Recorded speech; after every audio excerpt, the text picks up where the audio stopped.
At 3:46 p.m. on October 15, 2024, search and rescue pilot Jake Morrison's helicopter systems began failing simultaneously.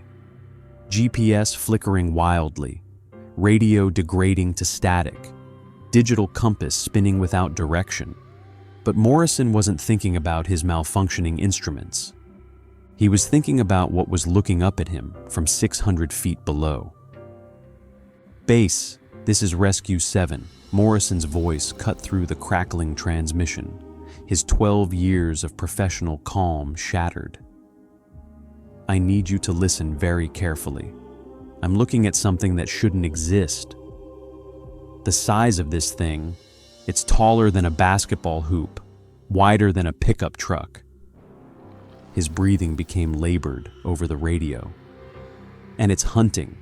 It's carrying a full-grown deer one-handed, like you or I might carry a briefcase.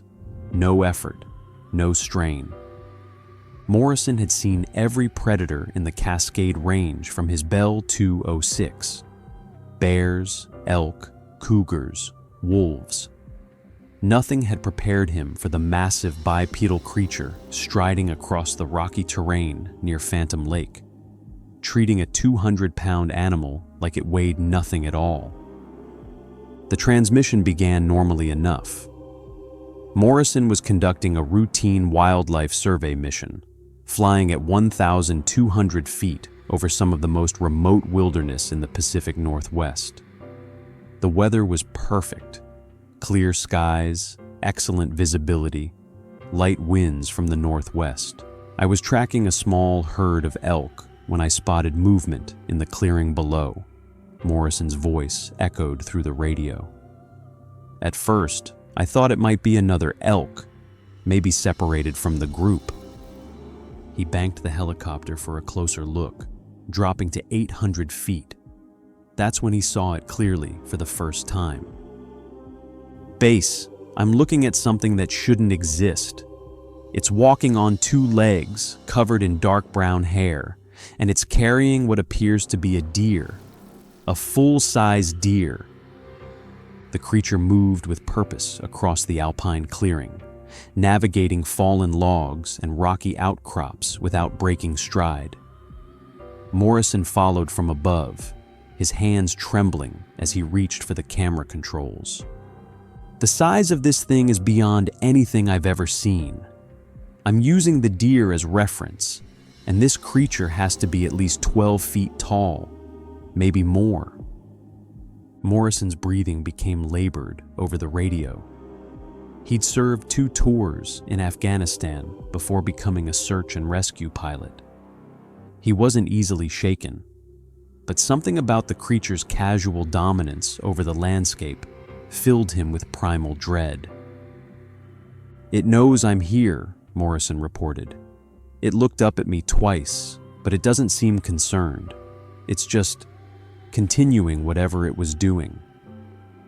The pilot attempted to maintain his professional composure, but his voice betrayed growing anxiety.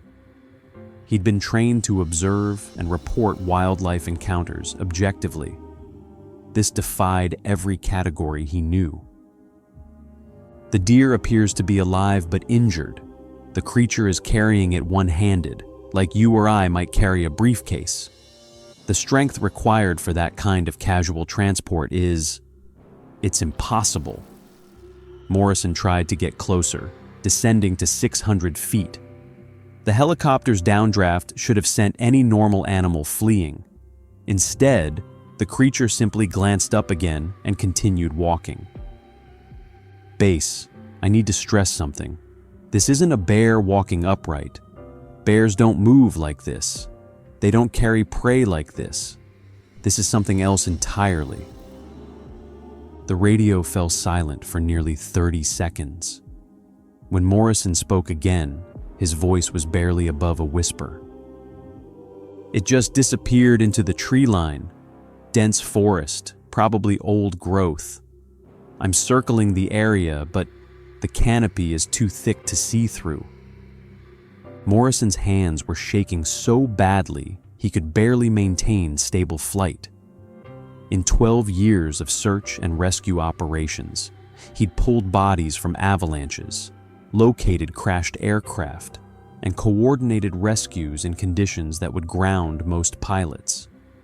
Nothing had affected him like this. "Base, I'm requesting immediate backup. We need a full search team in this area, and I need someone to review my camera footage because I'm not sure anyone is going to believe what I just witnessed."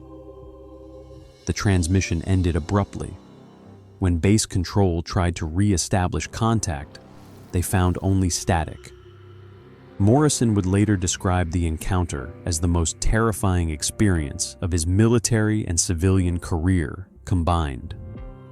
Not because the creature had threatened him directly, but because of what its casual power implied. "If that thing decided to hunt a human being," Morrison told investigators later, "there wouldn't be anything left to find." The official report would list the incident as an unidentified wildlife sighting. But Morrison's detailed account, combined with partial camera footage recovered from his aircraft, painted a picture of something far more disturbing than any known animal in the Pacific Northwest. Something that treated a 200-pound deer like a child's toy. Wildlife biologist Dr. Sarah Chen analyzed the creature's proportions using the deer as reference. Her calculations reveal something that defies the physical limits of terrestrial mammals. A deer's body length averages 48 inches, Dr. Chen explained. In this footage, the deer spans roughly 1/3 of the creature's torso height. The mathematics are staggering. If we account for the creature's proportionally longer limbs and head, we arrive at a total height estimate of 12 to 14 feet. But height alone doesn't convey the true scale. Body mass scales exponentially with height increases due to the square cube law. This creature would weigh between 1,200 and 1,600 pounds. The deer is being held one-handed, away from the body, with no visible strain, Dr. Chen noted. This creature shows no adaptation to the 200-pound load. The biomechanical implications are terrifying. If it can casually carry this weight one-handed while maintaining normal locomotion, its actual strength capacity likely exceeds 2,000 pounds, equivalent to a small automobile. Even a grizzly bear would show visible effort carrying a deer this size over rough terrain. This creature demonstrates no such limitation, defying the fundamental constraints that limit the size of land mammals. The most disturbing realization: an average human weighs roughly 180 pounds, slightly less than the deer in the creature's grip. To this creature, a human being would represent no more resistance than a house cat presents to us. Morrison's encounter wasn't just a wildlife sighting. It was a glimpse of an apex predator operating on a scale that renders human beings utterly defenseless. The creature that emerged from the Cascade Range tree line that afternoon possesses the physical capability to treat humans as prey items, carried as casually as we might transport a bag of groceries. The most disturbing aspect of Morrison's encounter wasn't the creature's size. It was watching a predator operate with calculated intelligence far beyond any known animal in the Pacific Northwest. The deer isn't dead. It's wounded but alive, its legs moving weakly as the creature carries it through the clearing. The creature grips the deer by its midsection, immobilizing without crushing. The deer's head hangs free, occasionally lifting in weak struggle. But the creature's hold never shifts or adjusts. Most large predators kill quickly because struggling prey is dangerous. This creature demonstrates a different strategy. It's keeping the deer alive deliberately. No known predator in this ecosystem transports living, wounded animals over long distances, Dr. Chen noted. The creature moved with systematic purpose for 4 minutes of helicopter surveillance, never deviating from its course or showing uncertainty about its destination. It hasn't fed on the deer during transport. It's preserving the animal for some future purpose. The creature transports a living animal with the casual efficiency of a rancher moving livestock. The deer's movements suggest awareness of its predicament. Periodic struggles, attempts to lift its head. The deer knows it's been captured, and the creature seems completely indifferent to its prey's terror. This emotional detachment represents perhaps the most chilling aspect of the entire encounter. Large predators typically show some response to struggling prey, tightening their grip, delivering additional wounds to ensure submission, or simply killing the animal to end resistance. The creature shows none of these behaviors. It carries the deer with the same casual indifference we might show toward an inanimate object. Dr. Chen's assessment of this behavioral pattern is deeply troubling. When predators demonstrate this level of emotional detachment, combined with sophisticated prey management, we're looking at something that approaches what we might call systematic hunting. Not hunting for immediate consumption, but hunting with planning and foresight.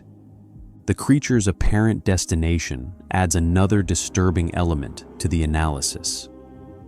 Morrison's flight path data shows the creature heading toward a heavily forested valley system, approximately 2 miles from the initial sighting. The terrain becomes increasingly rugged and remote, perfect for activities that require complete privacy. What happens to the deer once the creature reaches its destination remains unknown. Morrison lost visual contact when the creature entered the dense canopy of old-growth forest. But the pattern of behavior suggests something more complex than simple predation. The creature's casual transport of living prey, combined with its apparent knowledge of the terrain and its specific destination, points toward a level of behavioral sophistication that challenges our understanding of what intelligence looks like in large mammals. Morrison witnessed something that hunts with purpose, plans its actions, and treats living creatures as resources to be managed rather than simply consumed.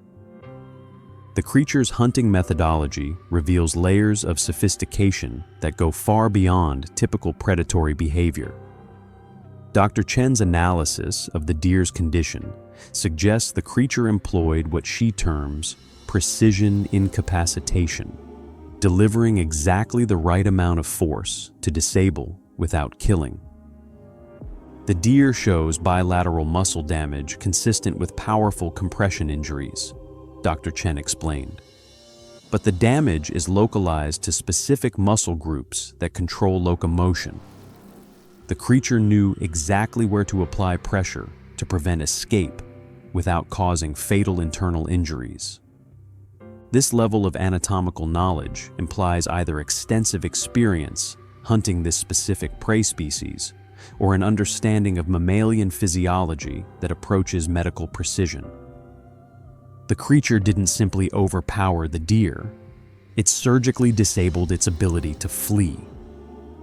The timing of the capture adds another disturbing element to the analysis.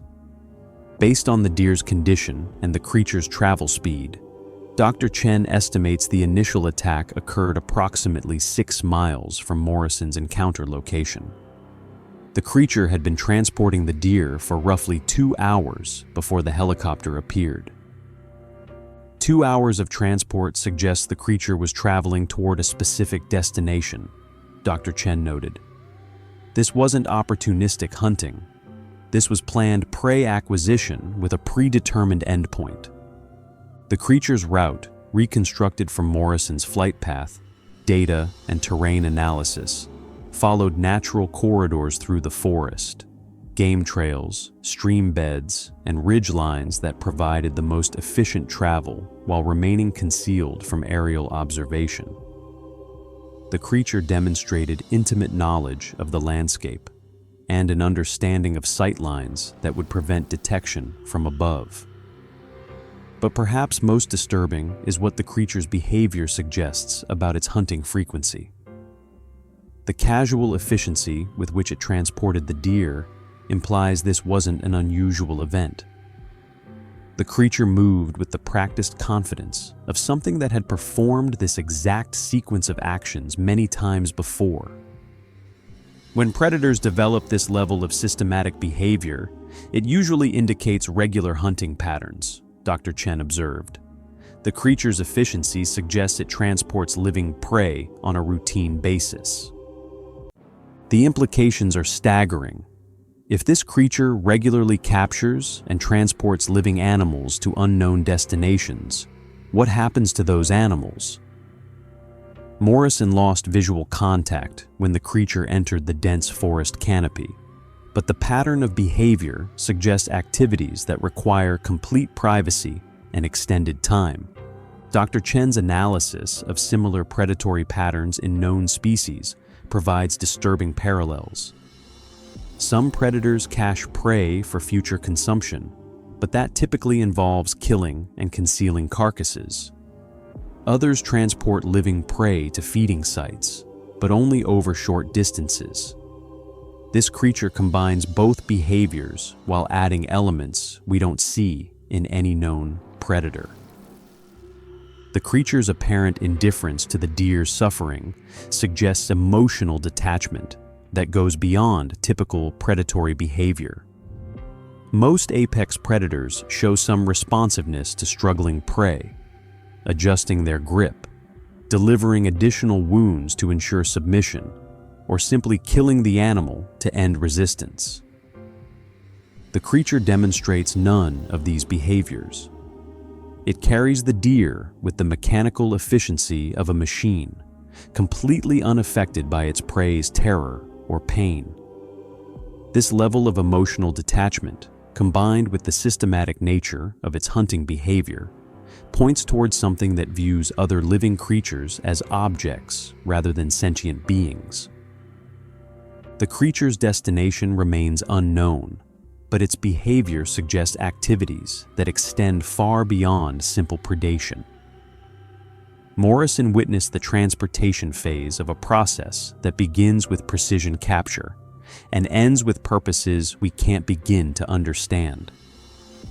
For humans venturing into the remote wilderness of the Pacific Northwest, this represents a threat unlike anything in our experience. We're not dealing with an animal that kills for food or territory. We're dealing with something that captures, transports, and preserves its prey according to plans that operate on timescales and purposes completely foreign to our understanding of predatory behavior.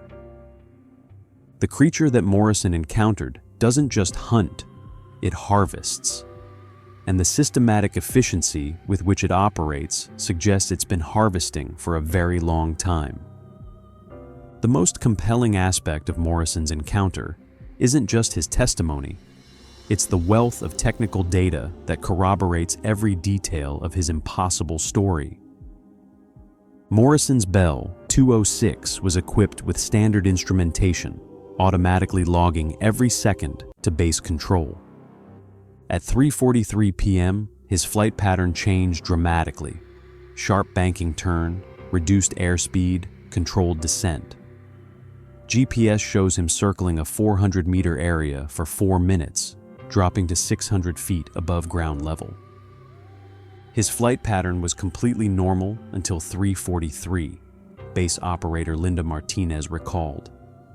Then he started flying like he was tracking something specific. Weather conditions were perfect. Clear skies, negligible wind, stable pressure. No possibility of pilot disorientation or equipment malfunction. The helicopter's camera system captured 2 minutes and 37 seconds of footage. At timestamp 15:44:23, a dark, bipedal figure appears, moving across a clearing 400 meters below. Technical analysis reveals critical details: 8 to 10 foot stride length, 12 to 15 miles per hour movement, speed across uneven terrain while carrying the deer. An Olympic marathoner averages 13 miles per hour on flat pavement without any load.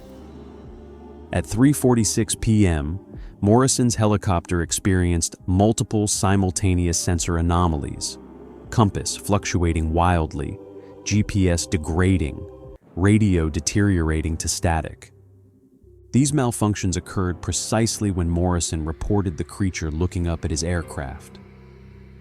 Multiple independent systems experiencing simultaneous degradation suggests external interference, but we have no explanation for what could cause it, aviation electronics specialist Tom Rodriguez admitted. Most significantly, the emergency locator beacon transmitted a brief distress signal at 3:46 p.m., the exact moment Morrison reported the creature's direct attention. The technical evidence creates an unbreakable chain of verification. GPS coordinates, altitude readings, camera timestamps, radio logs, and system malfunction reports all align perfectly with Morrison's account of encountering something impossible in the Cascade Range wilderness. No equipment failure explains the footage. No pilot error accounts for the systematic documentation. No atmospheric phenomenon justifies the electronic interference. The data supports only one conclusion. Morrison encountered something that defied both his understanding and his aircraft's sophisticated monitoring systems. Something that noticed his presence and somehow affected his technology from 600 feet away. We've confirmed what happened. Morrison's instruments failed. His systems degraded. His emergency beacon activated. But confirmation is only the beginning. The real question isn't whether it happened, it's what it means. The telemetry data was irrefutable, but it raised a question that no amount of GPS coordinates or radio logs could answer. Why did Morrison's instruments fail at the precise moment the creature made eye contact? Something that noticed Morrison's surveillance and responded with capabilities that exist outside our current understanding of biology. The most disturbing evidence from Morrison's encounter isn't what the creature was carrying, it's how effortlessly it moved while doing so. Something that noticed Morrison's surveillance and responded with capabilities that exist outside our current understanding of biology. Electromagnetic interference, some kind of biological field, or something else entirely. Morrison's aircraft was equipped with systems designed to withstand extreme conditions. Combat-tested equipment that had functioned flawlessly through Afghanistan deployments, mountain rescue operations in electrical storms, and search missions near high-voltage power lines. Yet multiple independent systems degraded simultaneously when the creature made eye contact. The digital compass that had navigated through war zones began spinning wildly. The GPS that had guided countless rescue operations flickered and failed. The radio that had maintained clear communication through atmospheric interference degraded to static. All of this happened at 3:46 p.m., the exact moment Morrison reported the creature's direct attention. That's not a coincidence. That's a pattern. Aviation electronics don't fail randomly. They're designed with multiple redundancies and shielded against interference. For 3 separate systems to malfunction simultaneously requires an external force powerful enough to overwhelm military-grade electronics. What kind of creature generates that level of electromagnetic disruption simply by looking at something? The emergency locator beacon's brief distress signal adds another disturbing layer to this mystery. These beacons are triggered by G-force impacts, altitude changes, or system failures that indicate aircraft distress. Morrison's helicopter was flying straight and level when the beacon activated. The only variable was the creature's attention. We're not just dealing with an unknown animal. We're dealing with something that affects technology through mechanisms we can't begin to understand. The most disturbing evidence from Morrison's encounter isn't what the creature was carrying, it's how effortlessly it moved while doing so. Frame-by-frame analysis reveals locomotion that violates biomechanical principles. This creature carries 200 pounds while maintaining 8 to 10-foot strides across uneven ground, Dr. Chen explained. Elite human athletes would reduce stride length by 40% and slow dramatically under such load. The creature shows no such adaptation. Morrison's footage captures it, stepping over a 3-foot fallen log without breaking stride, the deer never shifting in its grip. The biomechanical efficiency is unprecedented, Dr. Chen noted. The creature maintains perfect postural alignment despite the asymmetrical load. There's no compensatory lean, no adjustment in arm swing, no modification of foot placement. The stride frequency analysis reveals another impossibility. The creature maintains approximately 45 steps per minute while covering 12 to 15 miles per hour. This ratio suggests leg strength and coordination beyond any known terrestrial mammal. Professional athletes running at similar speeds on flat terrain average 85 to 90 steps per minute. The creature's longer, slower strides while carrying substantial weight across difficult terrain represents a level of muscular power that shouldn't exist in nature. The terrain itself adds another layer of impossibility to the analysis. The creature crosses loose scree, navigates around large boulders, and traverses uneven ground covered with deadfall and alpine vegetation. Each step requires precise foot placement and instant balance adjustments.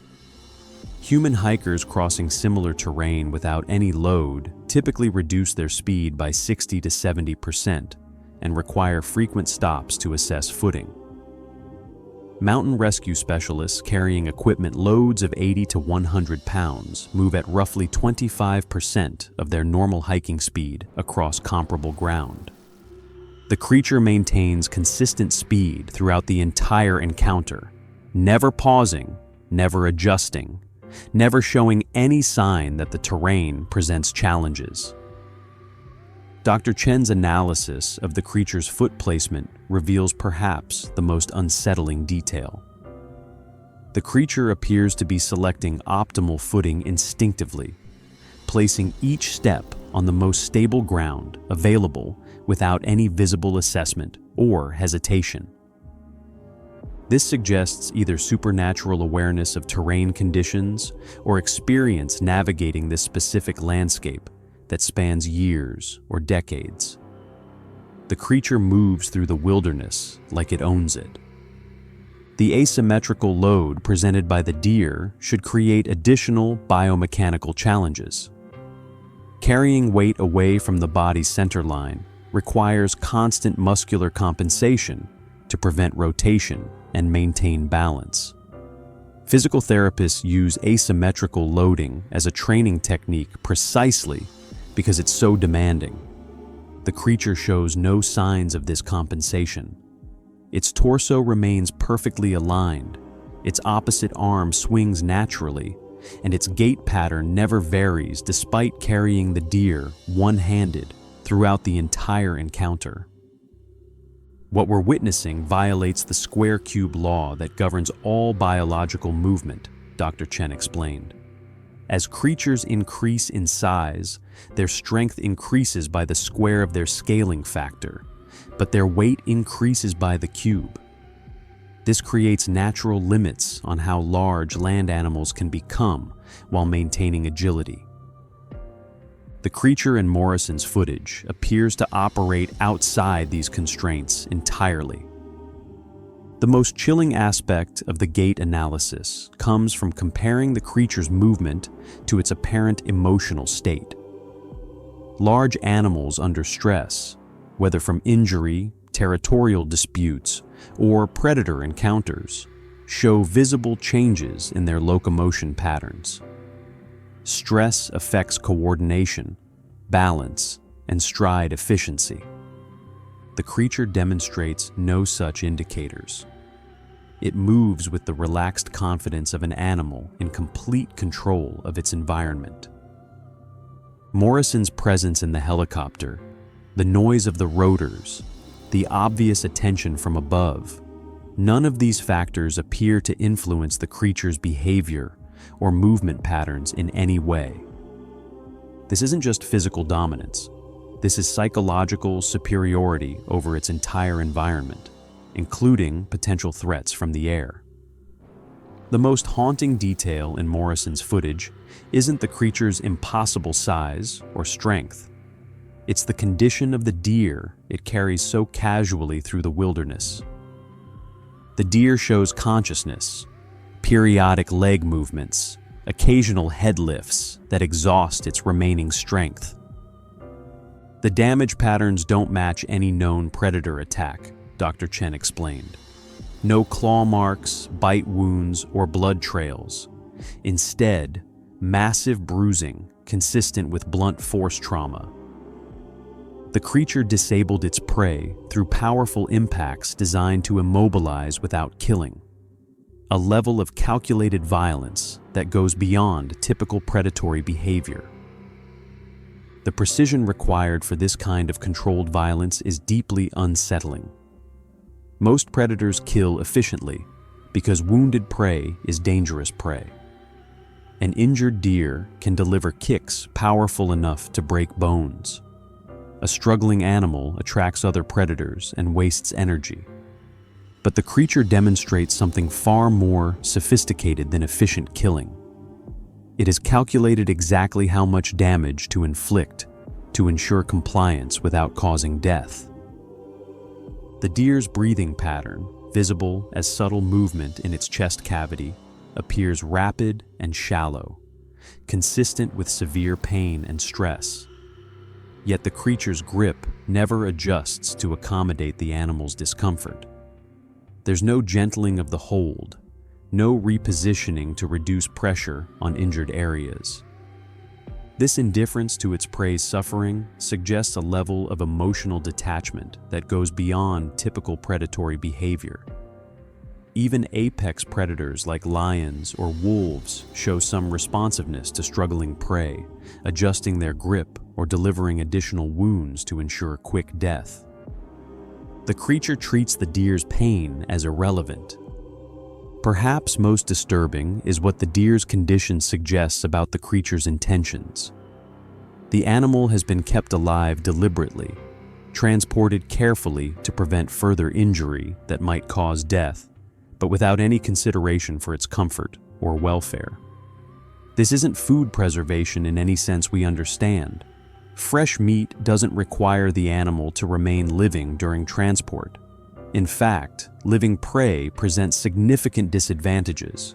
It's heavier due to blood volume, more likely to struggle, and attracts attention from other predators.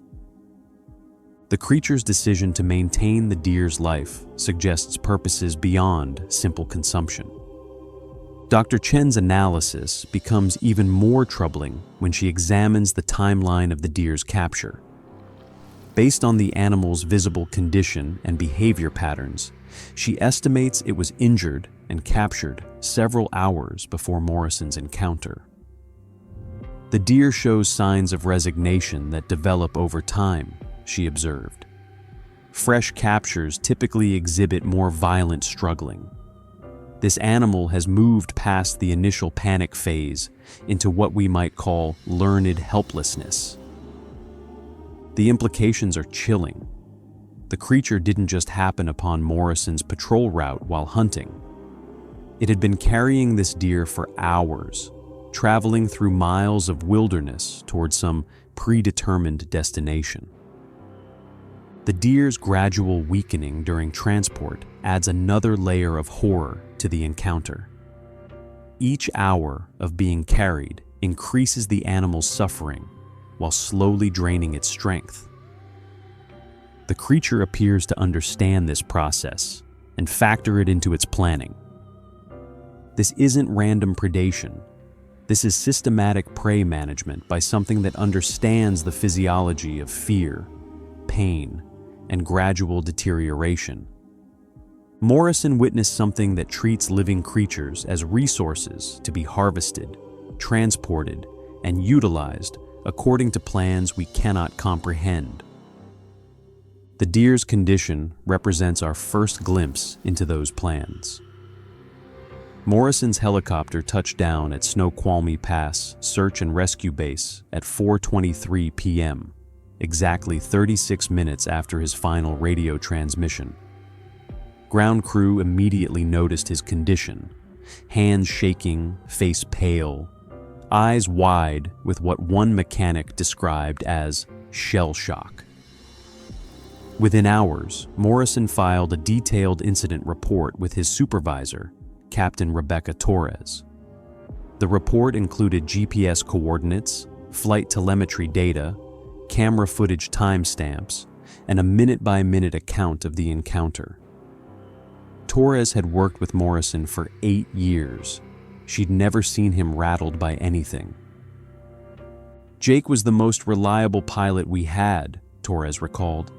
He'd flown combat missions in Afghanistan, pulled bodies out of avalanche zones, worked search and rescue in conditions that would ground most pilots. If he said he saw something impossible, I believed him. Torres immediately forwarded Morrison's report up the chain of command.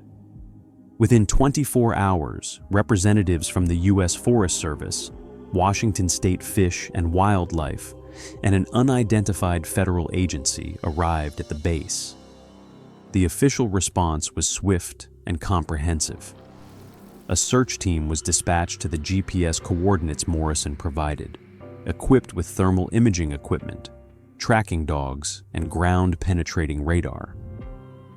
The operation lasted 3 days and covered a 15-square-mile area around the sighting location. They found nothing. No footprints in the soft alpine soil, no disturbed vegetation, no deer carcass or blood trails, no evidence that anything larger than a black bear had passed through the area in weeks. It was like the forest had been sanitized, one search team member confided anonymously.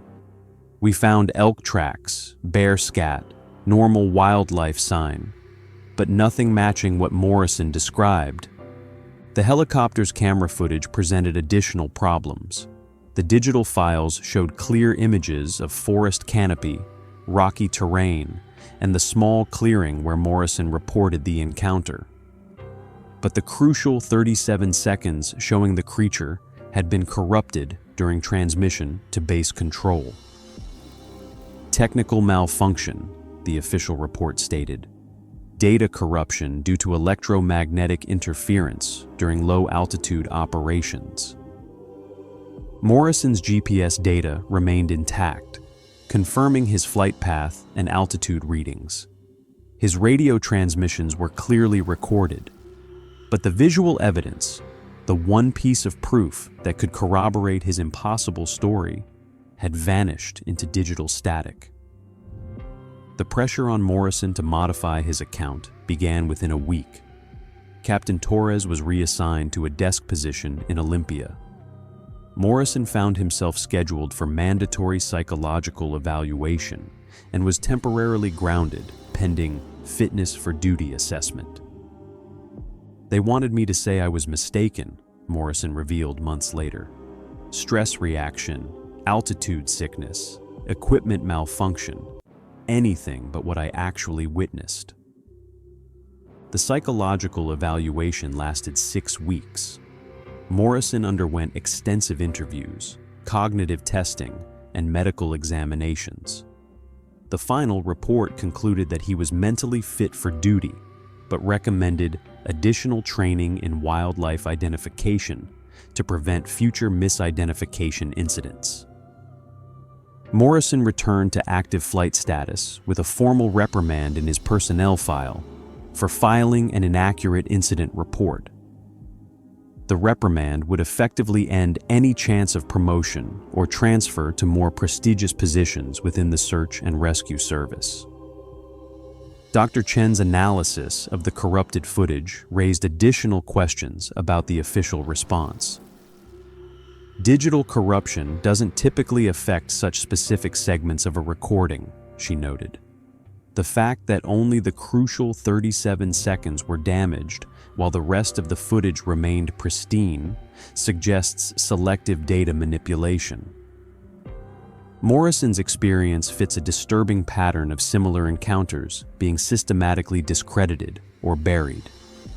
Forest Service rangers, park employees, and military personnel who report unusual wildlife encounters often face career consequences that discourage others from coming forward. The pattern extends far beyond Morrison's case. In 2019, Forest Service Ranger Michael Hendricks reported tracking massive bipedal footprints near Mount Baker. His report was filed, his supervisor requested a psychological evaluation, and Hendricks found himself transferred to a desk position in Spokane within 6 weeks. The footprint casts he'd made disappeared from evidence storage. Park Ranger Sarah Williams documented unusual vocalizations and tree damage in Olympic National Park in 2021. Her detailed reports, complete with audio recordings and photographic evidence, were classified as inconclusive wildlife observations.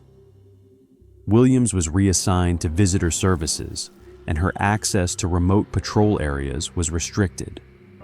The most troubling case involves former military police officer David Chen, no relation to Dr. Sarah Chen, who encountered a massive bipedal creature while conducting security patrols at Joint Base Lewis McChord in 2020.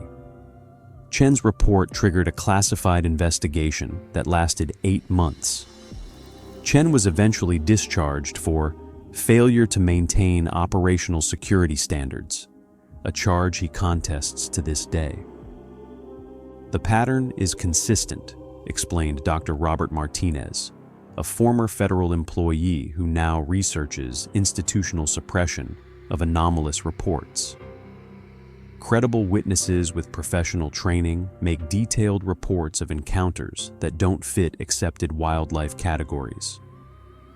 The response is always the same: psychological evaluation, transfer or reassignment, and systematic discrediting of their testimony. Dr. Martinez's research has identified 47 similar cases across the Pacific Northwest over the past decade. Park rangers, Forest Service personnel, search and rescue operators, military security staff, and law enforcement officers, all reporting encounters with large bipedal creatures that demonstrate capabilities beyond known animal behavior. These aren't random hikers making fantastic claims, Dr. Martinez noted. These are trained professionals with years of wilderness experience, people whose jobs require accurate observation and detailed reporting. Yet their encounters are systematically buried under bureaucratic procedures designed to discredit their testimony. The suppression methods follow a predictable pattern. Initial reports are accepted and filed normally. Within days, the reporting individual is scheduled for psychological evaluation or fitness for duty assessment. During this evaluation period, physical evidence disappears from storage. Digital files become corrupted, and witness testimonies are reclassified as inconclusive or misidentified wildlife encounters. The psychological evaluations themselves follow a specific script. Witnesses are questioned about stress levels, sleep patterns, medication use, and personal relationships. The evaluations focus on finding alternative explanations for the encounter: altitude sickness, equipment malfunction, misidentification of known animals, or psychological stress reactions. The evaluations aren't designed to assess mental health, Dr. Martinez observed. They're designed to create documentation that can be used to discredit the witness if their story becomes public.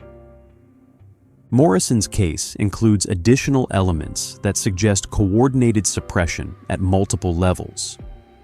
The federal agents who arrived at his base within 24 hours carried credentials from agencies that officially don't investigate wildlife encounters. The search operation that found no evidence was conducted by teams with specialized equipment, typically reserved for classified military operations. Most significantly, the corruption of Morrison's camera footage follows a pattern seen in other suppressed cases. The corruption affects only the crucial seconds that would provide visual evidence of the encounter, while leaving all other footage intact. Technical analysis suggests the corruption was introduced during transmission, rather than occurring naturally due to electromagnetic interference. Selective data corruption requires sophisticated technical capabilities, Dr. Martinez explained. The fact that only evidence-bearing segments of recordings are affected suggests active intervention rather than equipment malfunction. The institutional response to Morrison's encounter reveals an infrastructure specifically designed to handle and suppress reports of anomalous wildlife encounters. The speed of the response, the coordination between multiple agencies, and the systematic elimination of evidence all point toward established protocols for managing such incidents. The most disturbing aspect of the suppression pattern is its effectiveness. Of the 47 cases Dr. Martinez has documented, only 3 witnesses have continued to speak publicly about their encounters. The rest have been successfully silenced through career consequences, legal pressure, or simple bureaucratic exhaustion. The message to other potential witnesses is clear, Dr. Martinez noted. Report an encounter with something that doesn't officially exist, and your career ends. The suppression doesn't just hide the evidence, it prevents future evidence from being reported. The institutional response to Morrison's encounter suggests something far more troubling than simple bureaucratic skepticism. The coordinated multi-agency suppression of his testimony indicates an established system for managing information about creatures that officially don't exist. The question isn't whether these creatures are real. Morrison's telemetry data proves they are. The question is why powerful institutions are working so hard to hide that reality from the public. The message is clear. Some discoveries are too dangerous for public knowledge. Morrison still flies search and rescue missions over the Cascade Range. But he's never returned to the coordinates where he encountered something that challenged everything we think we know about the creatures that inhabit our wilderness. "I know what I saw," Morrison stated simply. "And I know they know what I saw." Morrison survived his encounter, but he was in a helicopter 600 feet above the creature.